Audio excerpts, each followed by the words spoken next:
Sáng hôm đó, tôi thấy một người đàn ông đang bẫy chim sẻ ngay trước cổng nhà mình. Tôi rất tức giận. Tôi khó chịu đến mức không muốn nhìn thêm. Nhưng điều khiến tôi suy nghĩ suốt nhiều ngày sau đó, lại không phải những con chim bị bẫy, mà là điều tôi nhìn thấy chính tôi trong đó. Bởi càng nghĩ, tôi càng nhận ra, người đàn ông ấy chỉ bẫy vài con chim, còn tôi đã để một thứ khác mắc bẫy trong lòng mình, và thứ đó nguy hiểm hơn nhiều. Tôi từng nghĩ câu chuyện này là về lòng thương động vật. Tôi từng nghĩ mình đau lòng vì những con chim sẻ. Nhưng càng nhìn lại, tôi càng thấy đây là câu chuyện về một thứ khác, một thứ rất quen thuộc. Nó xuất hiện mỗi khi chúng ta nhìn thấy điều mình cho là sai. Nó bắt đầu bằng sự chính nghĩa, bằng cảm giác muốn bảo vệ điều tốt đẹp. Nhưng nếu không cẩn thận, nó có thể biến thành sự oán giận người khác. Và khi đó, người bị tổn thương đầu tiên chưa chắc là người khác, mà là chính chúng ta. Hôm đó là một buổi sáng khá yên tĩnh. Tôi đang đứng trong sân thì nghe tiếng chim sẻ ríu rít phía ngoài cổng. Ban đầu tôi không để ý, vì khu vực nhà tôi vốn có nhiều chim sẻ.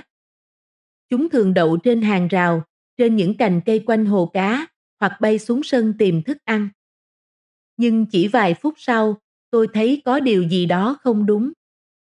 Tiếng chim cứ lặp đi lặp lại, nghe rất đều đặn ở bên ngoài cổng. Tiếng kêu chính xác đến mức bất thường. Tôi bước lại gần cổng và nhìn qua khe cửa. Một người đàn ông đang ngồi dưới bóng cây. Bên cạnh ông là một chiếc loa nhỏ. Chiếc loa liên tục phát ra tiếng chim sẻ gọi bầy. Cách đó không xa là một cành cây bẫy được ngụy trang rất khéo. Cành cây rất dễ để chim đậu vào đó. Mọi thứ nhìn rất tự nhiên. Nếu không để ý kỹ, có lẽ tôi cũng không nhận ra. Từng đàn chim sẽ bắt đầu bay đến. Chúng đậu trên dây điện, đậu trên cành cây, rồi bị tiếng gọi giã phát ra từ cái loa kia gọi đến gần. Tôi đứng nhìn đàn chim sẻ và nhìn người đàn ông kia. Trong lòng rất khó chịu và đầu bắt đầu nóng lên. Tôi biết chuyện gì đang diễn ra. Tôi biết những con chim kia đang bị lừa. Và tôi biết người đàn ông đó đang chờ điều gì. Có lẽ điều khiến tôi khó chịu nhất không phải chiếc bẫy, mà là sự ngây thơ của những con chim. Chúng không biết mình đang bị dụ. Chúng chỉ nghĩ rằng ở đó có đồng loại, có thức ăn và có sự an toàn nên chúng bay tới. Nhưng thứ chờ chúng không phải điều chúng nghĩ. Tôi thấy thật nghẹn trong lòng. Điều lạ là chính tôi lúc đó đã không bước ra. Tôi không nói gì với người đàn ông đó. Tôi không chụp hình ông ta. Tôi cũng không gọi cho bất kỳ ai và tôi chỉ đứng nhìn. Tôi nhớ mình đã nghĩ rất nhanh lúc đó. Nếu mình ra nói với ông ta thì sao? Ông ta sẽ dừng lại à? Nếu hôm nay ông ta đi thì ngày mai có người khác đến không? Nếu báo chính quyền thì liệu họ có xử lý không? Nếu xử lý hôm nay thì ngày mai chuyện này có chấm dứt không? Từng câu hỏi nối tiếp nhau xuất hiện. Rồi cuối cùng tất cả gom lại thành một cảm giác quen thuộc. Vô ích. Tôi cảm thấy mọi việc đều vô ích. Và vì cảm thấy vô ích nên tôi không làm gì.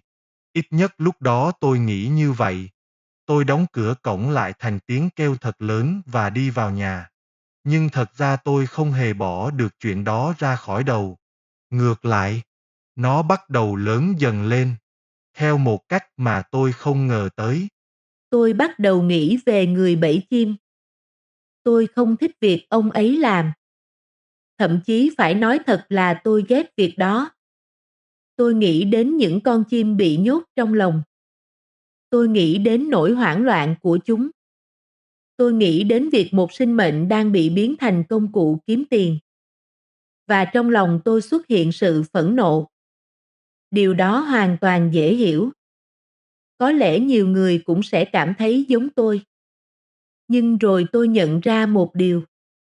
Người đàn ông đó chỉ xuất hiện nửa tiếng đồng hồ. Ông ta đã đi từ lâu. Vậy mà tôi vẫn tiếp tục nghĩ về ông ấy. tiếp tục khó chịu, tiếp tục bực bội và tiếp tục phán xét. Lúc đó tôi chưa nhận ra. Nhưng thật ra chiếc bẫy đã không còn ở ngoài cổng nữa. Nó đã được dựng lên trong tâm trí tôi. Buổi hôm đó, khi người đàn ông vẫn còn ngồi ngoài cổng, tôi đi qua đi lại trong sân, làm việc này một chút, làm việc kia một chút, nhưng đầu óc vẫn không thoát khỏi hình ảnh chiếc bẫy chim. Tôi lại nghĩ đến một điều mà mình đã biết từ lâu. Người bẫy chim thường không giữ chim để ăn thịt. Phần lớn họ bán cho những người mua chim phóng sinh.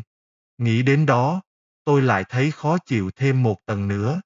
Tôi tự hỏi mình rằng, nếu không có người mua chim để phóng sinh thì liệu có nhiều người đi bẫy chim như thế không? Nếu không có nhu cầu thì liệu có nguồn cung không? Trong đầu tôi bắt đầu xuất hiện một đối tượng mới để trách móc. Không còn là người bẫy chim nữa, mà tiếp tục là đến người mua chim. Tôi nghĩ đến những chiếc lồng đầy chim được mang ra chợ. Nghĩ đến những người bỏ tiền mua rồi thả. Nghĩ đến việc những con chim ấy có thể lại bị bắt lần nữa. Một vòng lặp cứ tiếp diễn. Và tôi lại thấy bực bội trong người. Nhưng mọi chuyện chưa dừng ở đó. Một lúc sau, tôi lại nhớ đến những người nuôi chim cảnh trái phép. Tôi nghĩ, nếu không có người thích nhốt chim trong lồng thì liệu có nhiều người săn bắt chim đến thế không?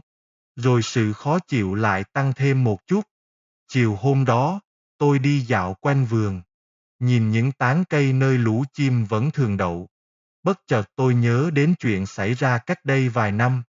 Khi ấy trong vườn nhà tôi có vài con sóc hoang. Chúng chạy trên hàng rào, nhảy từ cây này sang cây khác. Có hôm còn xuống sân uống nước và kiếm ăn. Tôi rất thích nhìn chúng và chụp hình chúng.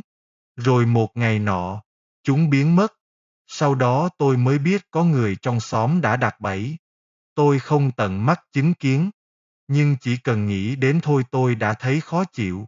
Và kỳ lạ thay, cảm xúc cũ lại sống dậy. Tôi bắt đầu ghét luôn những người đó.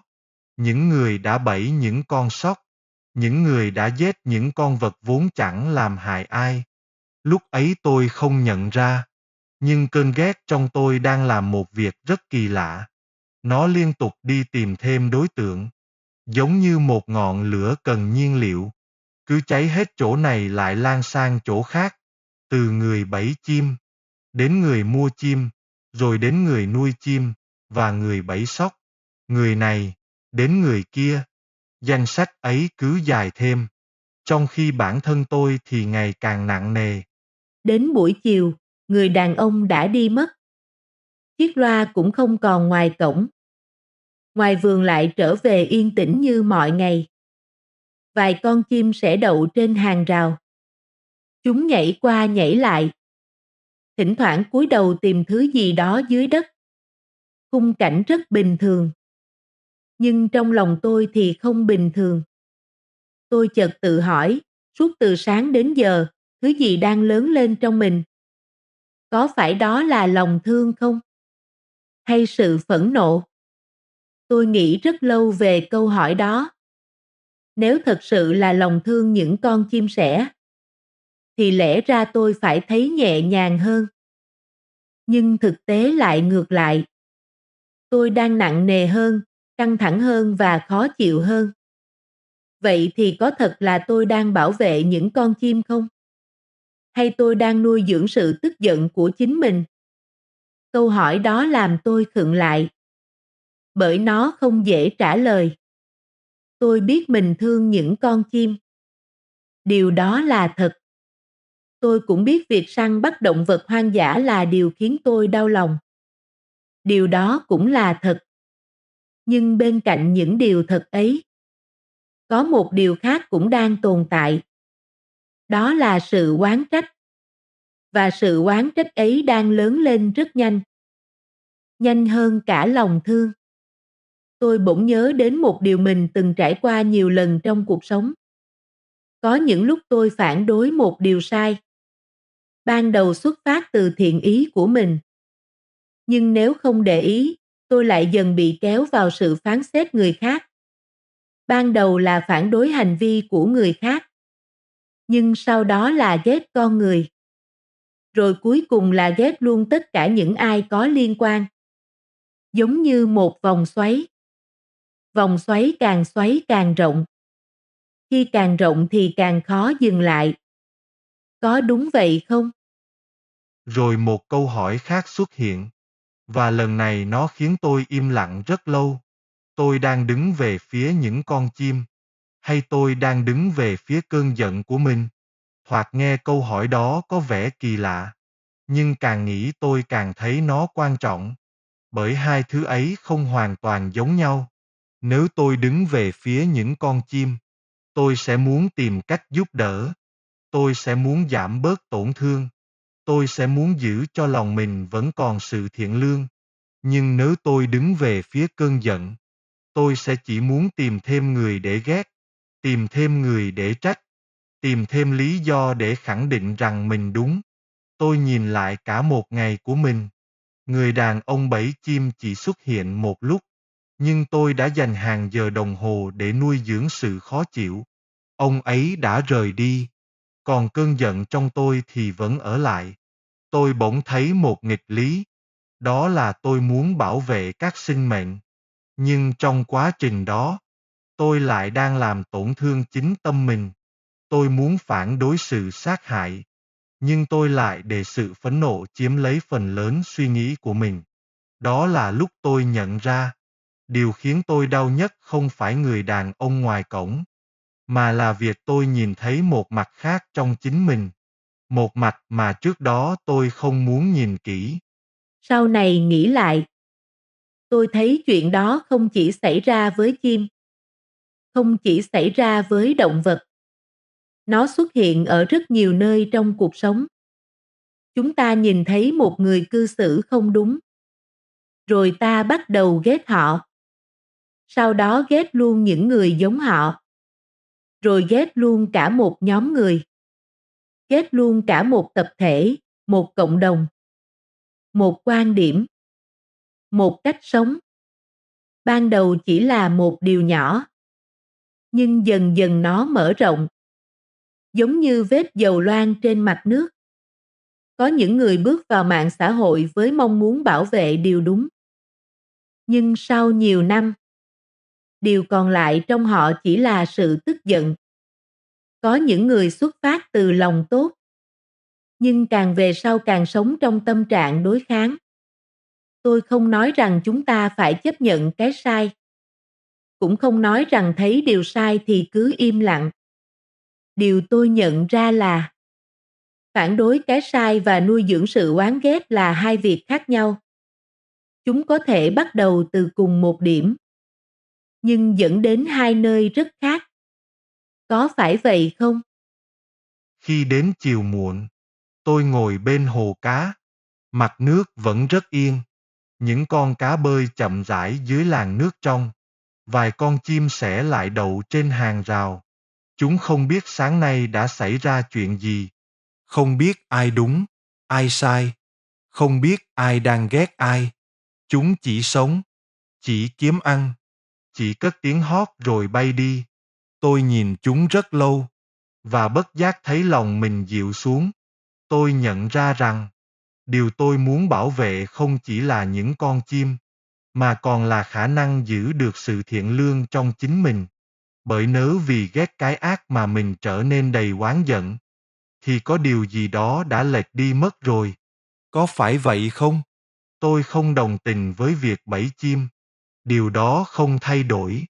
Tôi vẫn thấy đau lòng khi nhìn thấy động vật hoang dã bị săn bắt. Điều đó cũng không thay đổi. Nhưng tôi không muốn để cơn ghét dẫn đường một lần nữa. Tôi muốn nhìn mọi việc rõ ràng hơn, bình tĩnh hơn, và chân thành hơn.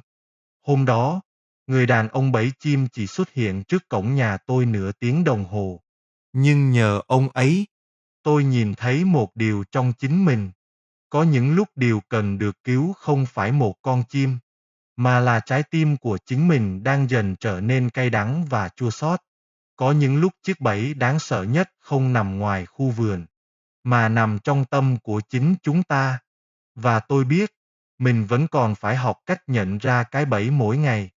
Nếu là bạn trong hoàn cảnh đó, bạn có bước ra ngăn người bẫy chim không? Hay giống tôi, bạn sẽ đứng lại phía sau cánh cổng? Bạn đã bao giờ thấy một điều sai trái ngoài cuộc sống, rồi nhận ra thứ khiến mình mệt mỏi nhất lại là cảm xúc đang lớn lên bên trong mình chưa? Nếu có, bạn vui lòng chia sẻ một vài dòng dưới phần bình luận. Cảm ơn bạn đã xem video. Hẹn gặp bạn trong các video tiếp theo. Trân trọng cảm ơn.